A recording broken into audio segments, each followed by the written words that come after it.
everyone. It seems Sleeping Warrior and Flatzoid have called me out yet again. I was in the side chat of the latter part of Flatzoid's stream on October 21st, 2023. The stream with this Blackpool Tower image in the thumbnail. You know, the one where they were analyzing the mountains behind the Blackpool Tower photo taken by Kevin Jackson and proclaiming it as faked while ignoring the other images in different weather conditions showing the exact same thing.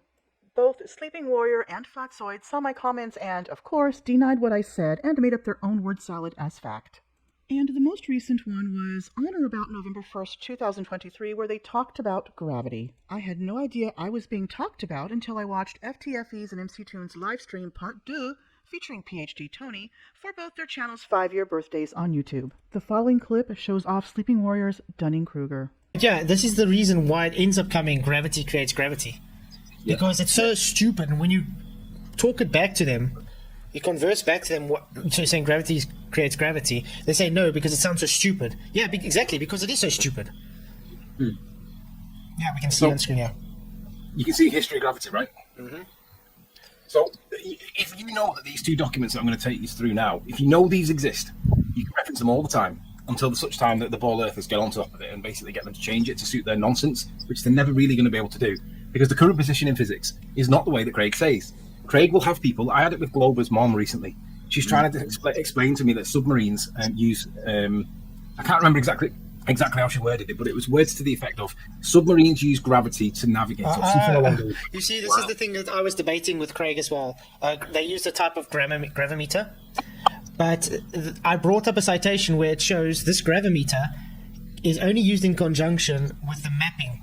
So there's no, it can't pick up any icebergs or whales or submarines or anything. The only way it can pick up a submarine, for instance, is if it's right next to it, because then it picks up the frequencies because of the densities. Yeah, it works on density. Even that citation said it works on the density. Basically, what we're looking for, obviously, we all know about Newtonian gravitation, right? And in this document, you can find the Newtonian gravitation link.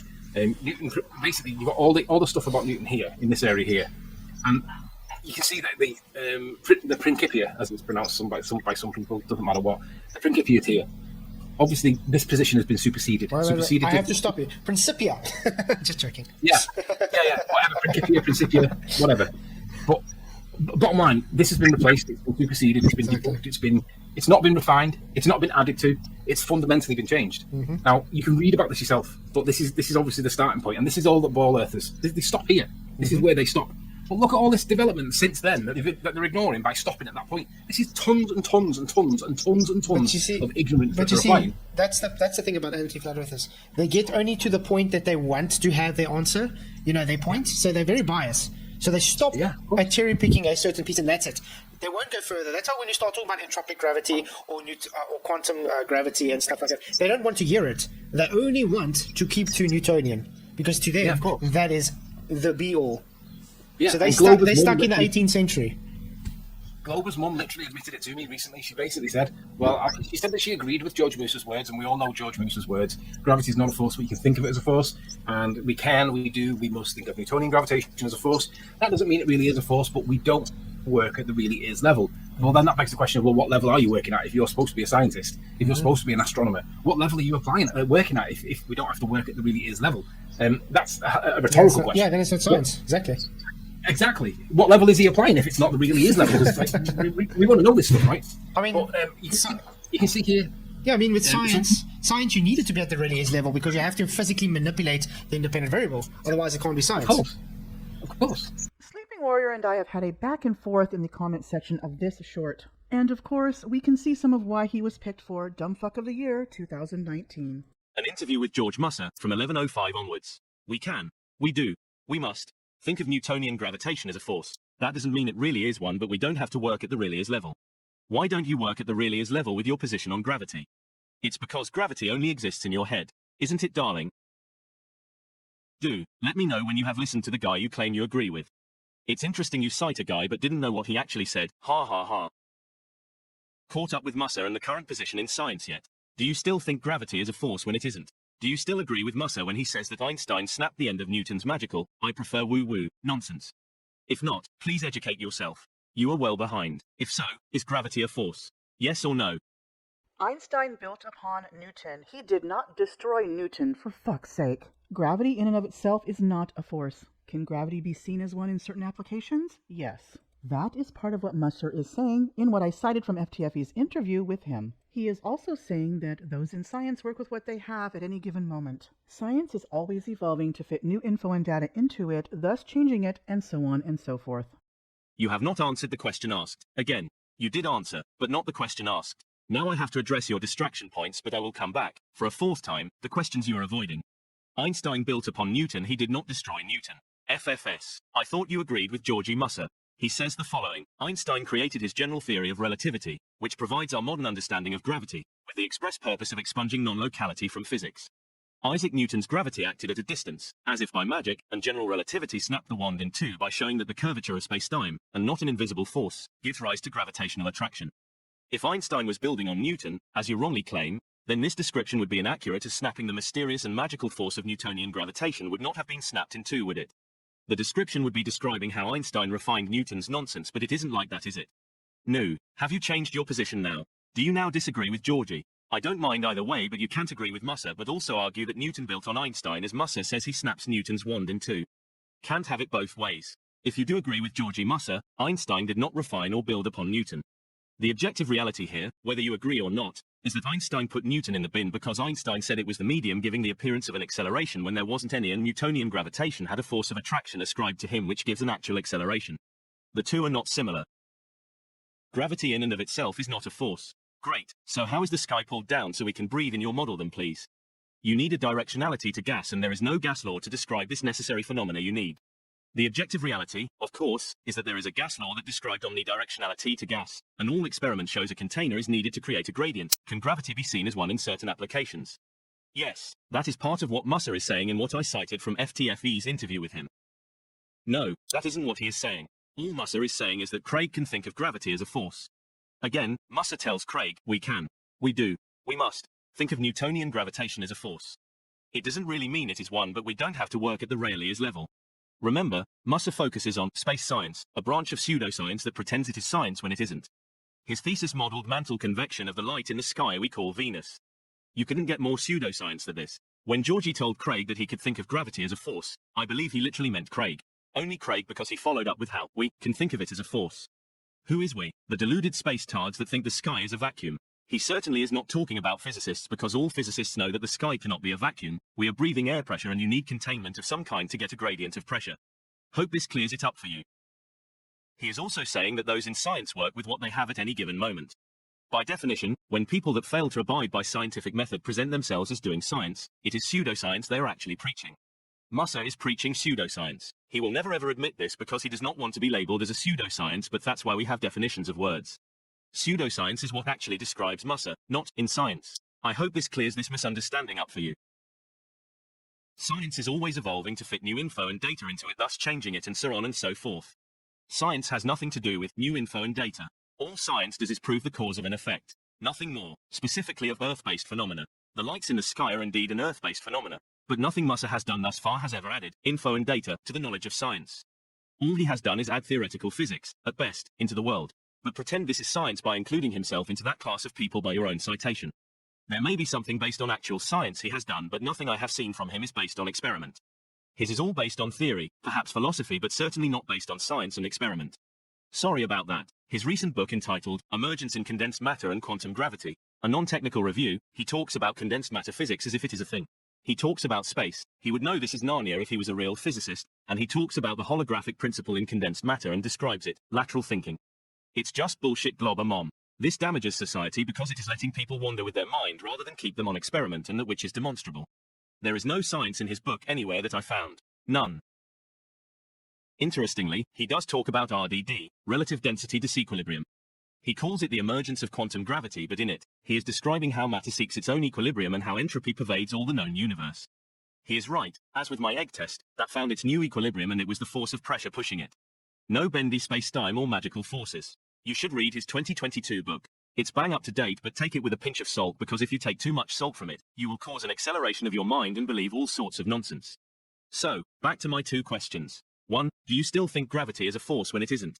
A straight yes or no will suffice. No explanations, just a yes or a no.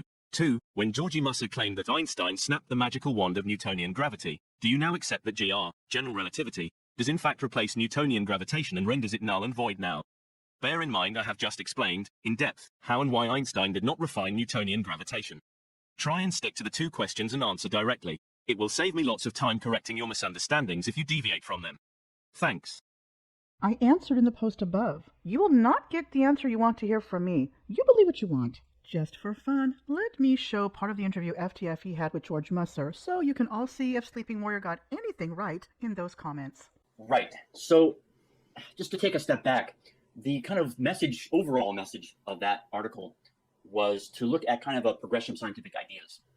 So Newton developed his law of gravity really based on Kepler's laws and brought his observations of Mars and the planets in our own solar system and their orbits and positions. Newton developed this law of gravity that we're all taught.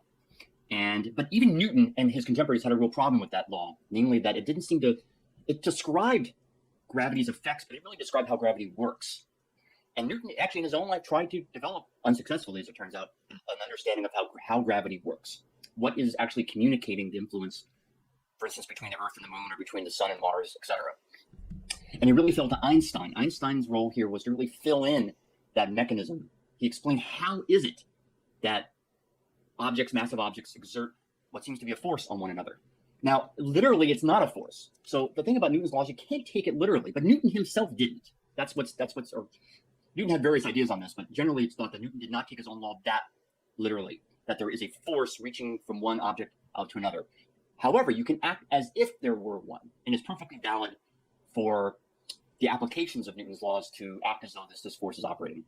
So you can still use Newton's laws to calculate gravity as a force? Absolutely, and it works to a high degree of approximation. There are circumstances under which it begins to reveal that it's merely an approximation, but it's a high accuracy approximation that is used routinely by NASA to do its missions, by just all of us whenever we act, when we understand the formations of planets and so forth. So, the snapping of the wand that I was referring to was the specific idea that the force is non-local. In other words, that Earth reaches out as though by magic, to hold on to the moon and grip it. So Newton thought that gravity acted instantaneously. Instantaneously, but even more than instantaneously, is that it didn't propagate through the intervening distance between the objects. So there was really no way that the force got from one place to the other in a sense of how it exerted its action. That was the magical component of Newton's laws, recognized by him and Leibniz and the others in his time. So, I use the word magic in a couple of senses here. First of all, it's magic in the sense of supernatural, but it's also magic in the sense it actually did come from a very particular scientific tradition that was, by modern standards, magical. It thought of the universe as infused by connections between different places that weren't mediated by some kind of atomistic mechanism. So Einstein came along and he said, and again, he's following in Newton's own footsteps. Einstein came along and said, what could cause this force, or this apparent force, or this action that gravity exerts? And he developed this whole theory of space-time and its distortions, and how masses distort space-time, which in turn exerts what we perceive as the effects of gravity. So that's the breaking of the magic wand, is in a sense of filling in a mechanism that had not been there. Right. He specifically says about the fact, because you say it snapped the one in two by showing that the curvature of space-time and not an invisible force gives rise to gravitational attraction. Now, am I right in assuming that when you say not an invisible force, that doesn't mean that you still can't calculate it as a force? Obviously, as my understanding is, like you said, Newton just thought it was something that propagated everywhere instantaneously throughout space and was almost an inherent property of matter, whereas Einstein gave a reason. And the way that I describe it, and I would like to see if you agree with this, is that gravity is the warping of space-time by mass, which changes the locality of things, which manifests within physics that we can measure as an accelerating force. Yeah, I think that's pretty good. And I like the word manifestation. I mean, science, as you know, operates on multiple levels of explanation. And often we speak in an approximate way to kind of make progress and understand phenomena that we observe, even though we kind of know deep down it doesn't quite work that way. So we know, for instance, that this disk that I'm on seems to be solid, But if you were to carefully examine it, actually there'd be mostly empty space there, and the solidity is produced by the electrical magnetic forces between the atoms and the hand, the atoms in the desk and the atoms in my hand, for example, in this case. So we can still call things solid. I mean, scientists routinely do that. And then at a deeper level, they know it's not really solid, and then they question what solidity even is. And it's a similar thing with Newtonian gravity. We can and do, and we must think of Newtonian gravity as a force. That doesn't mean it really is, but we don't necessarily need to work at the really is level in this case. We can still think of it as a force for understanding projectile motion, when you throw a baseball, or calculate the orbit of the moon or a satellite. It works extremely well. And it's only really the fundamental physicist who's trying to understand the causes of things that really begins to question that picture. Yeah, I mean, we still don't fully know the complete cause of gravity. I mean, we understand that it's mass warping space-time, but from my understanding, we don't know the exact mechanism as to why that happens. And I know when you move into higher-end physics, it's much more about energy rather the mass and everything. And there is a lot of investigation as to the mechanism as behind why it does what it does. But science has a current understanding that works. And what I try to explain to the flat earthers I talk to is that we never disregard what's come before. We always build upon that. And Einstein built upon what Newton understood of gravity. Right, exactly. He did. Again, the only fault would be is we can't take the Newtonian picture too literally. In other words, we can't say well, I mean, it depends again what the question you're trying to answer is. If you're trying to answer why does the moon orbit the Earth at a certain velocity and so forth, the position, yes, it's perfectly valid to speak in terms of force. It's only really, again, when you're answering or trying to answer different questions about why does gravity work? Why do things attract each other? Then you need to start questioning your force terminology and your force concepts. Yep. And so it's, again, you're kind of thinking two different levels here, and that is routine in science. I mean, the biologist doesn't worry about the particles, the chemist doesn't worry about subatomic particles so much, etc. The sociologist doesn't really worry about the physics at all. I mean, we all have to operate on these different levels. That's what I'm trying to say. Here is some more Dunning-Kruger from Sleeping Warrior. Georgie Musser. Einstein created his general theory of relativity, which provides our modern understanding of gravity, with the express purpose of expunging non-locality from physics. Isaac Newton's gravity acted at a distance, as if by magic, and general relativity snapped the wand in two by showing that the curvature of space-time, and not an invisible force, gives rise to gravitational attraction. Pay attention to what he says. He does not say that Newton was fine-tuned or improved upon. He clearly says Newton's magical gravity wand has been snapped in two. If I snapped your car key in two and gave you remote keyless entry instead, that isn't a refined key, is it? No, it's a totally different way to get in your car. It supersedes your key, doesn't it? Yes, it does. Same with general relativity, whether you accept it or not. So one man says a thing, therefore he speaks for all of science, and all of science must heed him. That's not how that works. Newton's law of gravitation is still used today, especially in mechanics. One day there will be another theory that builds upon and supersedes Einstein. That is how science works. Now on to Flatzoid and his lack of self-awareness. But first, Sleeping Warrior gives us more Dunning-Kruger. So what I've just demonstrated over these two topics, these two articles, is if you go to Google or Yahoo in this case and you search for chronology of gravity, you only need these two documents to be up to speed with the current position in physics, to be able to bat off these idiots. And then the bottom line is you realize that there is no conversation, there is no dispute, there is no discussion, there is no debate.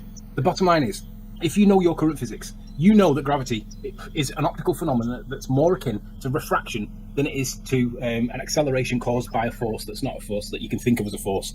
It's an optical phenomenon. It's refraction. It's literally. So it's not physical. Yeah, so it's not physical.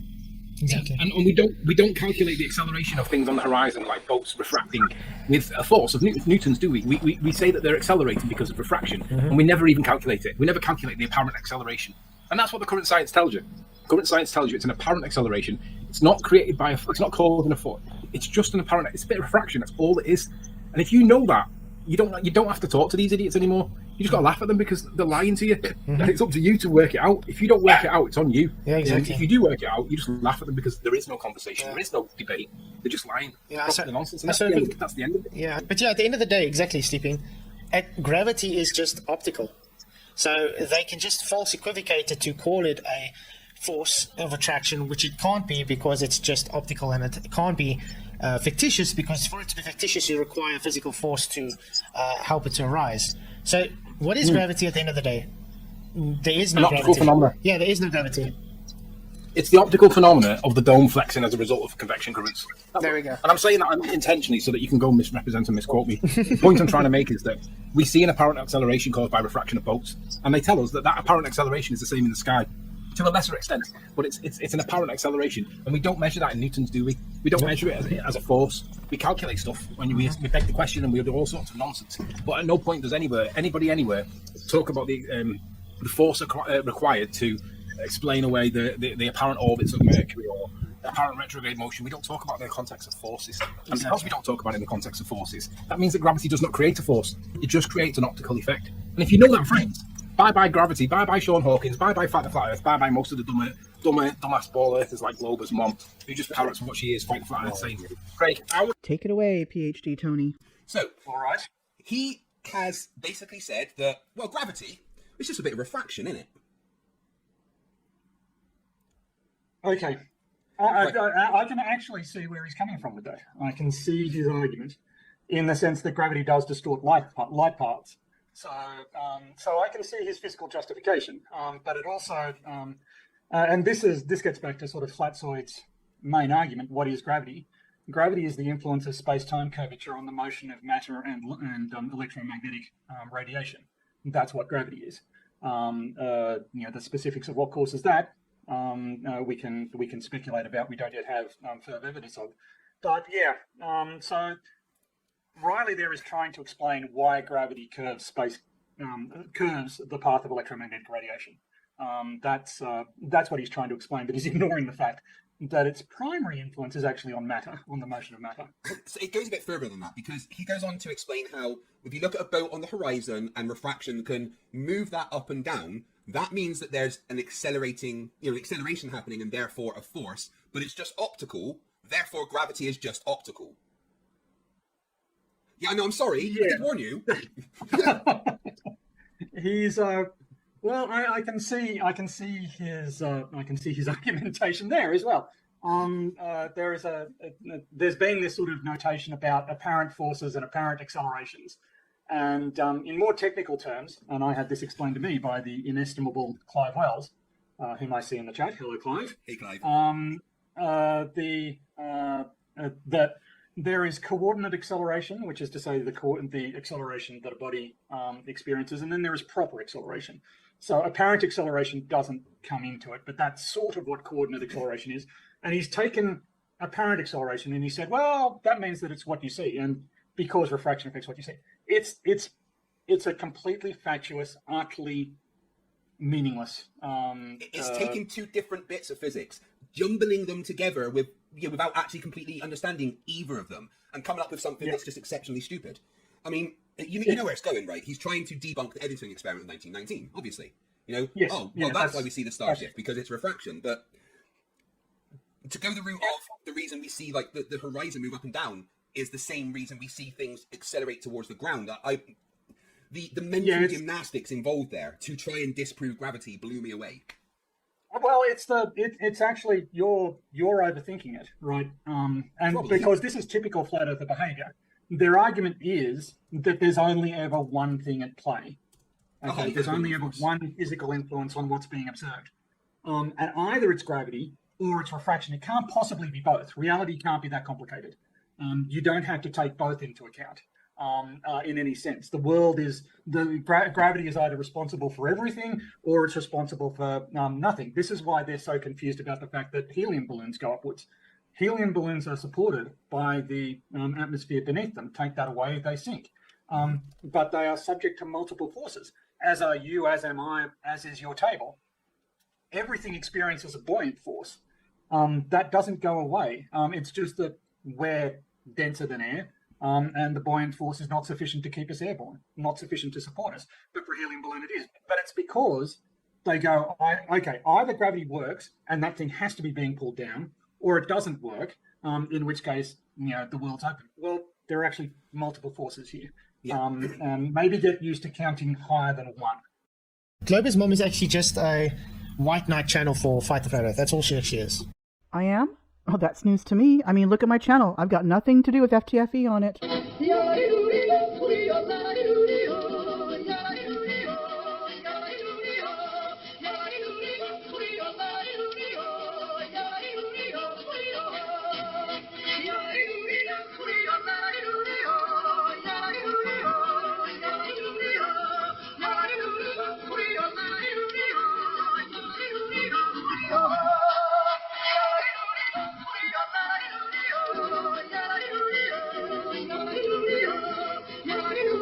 Avatar, have you seen her little motif thing? It's with the globe in the woman's head and the globe in the baby's head. It just cries out indoctrinated, doesn't it?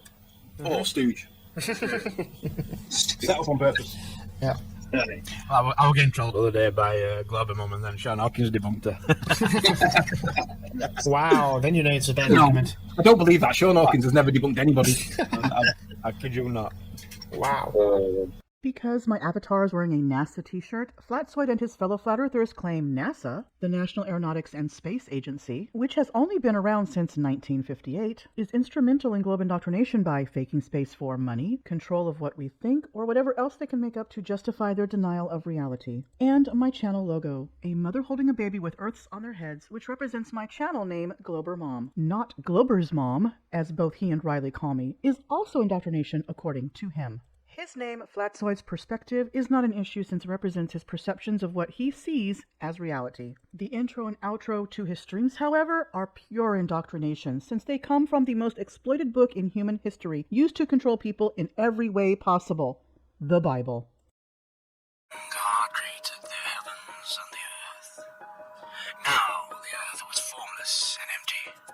Darkness was over the surface of the deep, and the Spirit of God was hovering over the waters. And God said, "Let there be light," and there was light. God saw that the light was good, and he separated the light from the darkness. God called the light day, and the darkness he called night. And there was evening, and there was morning, the first day. Blessings, blessings, and may the pressure be with you. Cheers. The first day. The first day.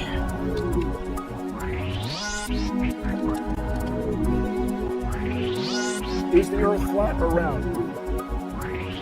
It's flat. Flat. So tell me, is the Earth flat?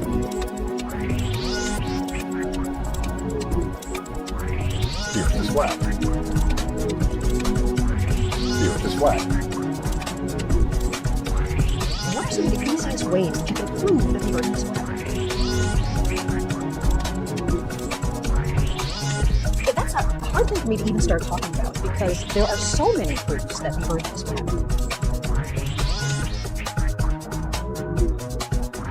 Note the dramatic voice he uses to narrate with, and all the cherry-picked out-of-context lines from Bill Nye and Neil deGrasse Tyson with emphasis on the word flat. And he overlays their words over clips that he perceives as flat earth proof. Yet my channel logo and avatar are indoctrination while his somehow are not, because he believes he is telling the truth. The problem is that no one in the world has a lock on the truth, since the truth is subjective to each and every one of us. And those that proclaim that they know the absolute truth and deny any positive evidence to the contrary live on Mount Stupid. PhD Tony, do you have anything to say about flat earthers? You know, sort of this gets back to, Riley, since I first met him, has appointed himself the arbiter of what is and isn't valid science. He ignores the pronouncements of scientific institutions, professional scientists, science teachers, scientific journals. He's the one who gets to decide. He and Flatzoid. Yeah. And maybe Oakley. These are the people who get to decide science. Well, okay, if you're going to assume that position, what of scientific value have you ever done? What Well, he publications? did put an egg in some water and add some salt, to be fair. Yes. What have you done that is so amazing? I did ask Riley, what his level of science understanding is, and he said this. I'm a dumb flat earther, and I don't understand science. Those were his words. This was nowhere more evident than in the video he did, where he was so fucking smug about flat earthers not having a model. If you don't have a model, you are scientifically fucking irrelevant. Because all we care about is a model that works better than the old one. And if you don't have one, you can fuck off and leave it to the adults. Yeah, brilliant. Don't forget to do all the YouTubey things like, share, comment, subscribe if you haven't already, and hit the bell and click all to get notified when I upload new content. Thank you for watching. You are all awesome. See you in the next video.